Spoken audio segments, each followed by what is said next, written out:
Donc Didier, on va commencer à goûter, je me permets. Donc là, tu as apporté donc 2019, cœur de granit.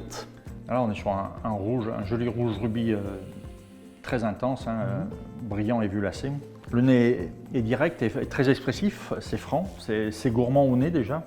On a une très belle expression de petits fruits rouges presque macérés. La bouche est gourmande, croquante, fraîche. C'est vraiment un chénat de soif, entre guillemets, et de gourmandise. Un tartare de thon, comme ça, quelques copres, un vieux parmesan et puis une belle huile d'olive dessus.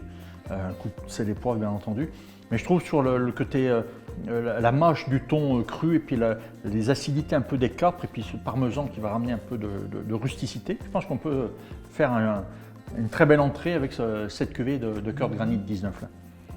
Didier, on continue avec ce chénat d'exception. Là, on a un nez effectivement qui est déjà un peu plus méridional, déjà un peu plus dans la puissance, dans la générosité. Et on sent dans les arômes de fruits, on parlait de cette maturité, peut-être l'impact du sol, un peu plus chaleureux, déjà un peu plus confituré, des fruits très mûrs. La bouche est ferme, croquante, là, méridionale un peu, un esprit sudiste, le millésime est très marqué sur cette cuvée.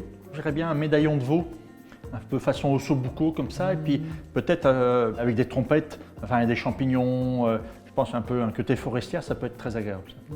Maintenant, une très belle cuvée de la cave, Thesaurus vinum ou vinum, si on est en latin, 2018 sur le cru Chénat. Bon, une robe d'un rouge grenat violacé. Bon, le gamay, on en connaît, c'est l'impact sur les matières colorantes. Et ce qui est impressionnant, c'est la richesse au nez, l'amplitude. Alors on a ce côté très belle maturité, on revient sur ces fruits rouges, et confiture de fraises, confiture de groseille.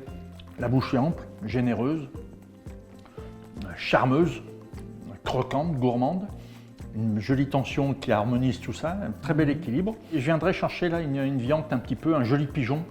J'ai un copain cuisinier dans la banlieue de Lyon là, qui fait un pigeon juste cuit au foin dans une cocotte.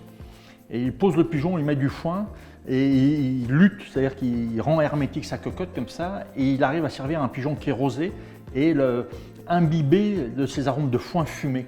Pas brûlé mais fumé. Et je pense que sur cette cuvée, ce côté fumé du foin pourrait être très intéressant pour se rapprocher du léger boisé, délicat. Et puis la viande juste rosée comme ça avec la gourmandise de ce vin. À bientôt de nous retrouver autour d'un excellent verre de Chénat avec un vigneron dynamique de ce cru d'exception.